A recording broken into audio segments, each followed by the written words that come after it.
Good morning সবাইকে। আশা করি তোমরা খুব ভালোই আছো, আর আমিও ভালো আছি। সকাল হয়ে গেছে।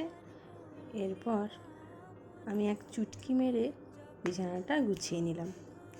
এরপর ব্রাশ করছি।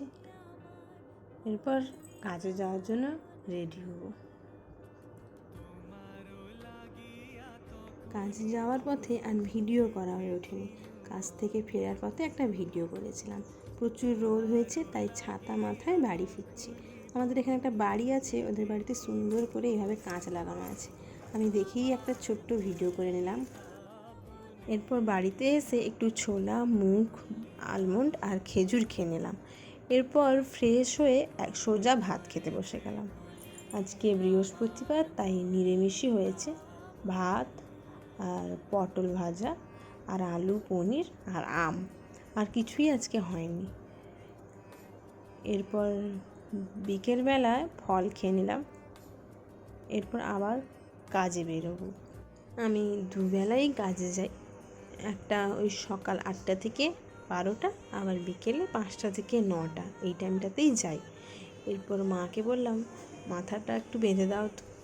মা তো বলছি এত বড় মেয়ে মাথা বেঁধে দিতে হয়।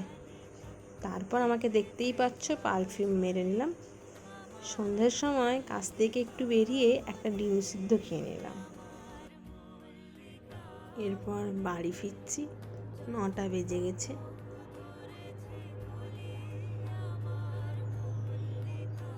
এরপর গ্রামের রাস্তায় ঢুকে গেছি। আমাদের এই মায়ের মুখটা অনেকটাই সুন্দর, তোমরা দেখো। বাড়ি এসে দেখি মা আজকে লুচি করছে। সকালে নিরামিষ হয়েছে, তাই আজকে লুচিই করছে। লুচি আর আলু কষা করছে বলল।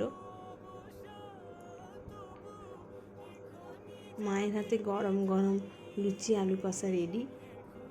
এরপর খেয়ে ছোলাটা ভিজাতে চলে গেলাম। তো আমার এই মিনি ব্লগটা এখানেই শেষ করছি। তোমরা সবাই ভালো থেকো। আর আমার এই ছোট্ট ভিডিওটা যদি তোমাদের ভালো লেগে থাকে, তাহলে লাইক, শেয়ার, সাবস্ক্রাইব করে দিও আমার এই চ্যানেলটাকে।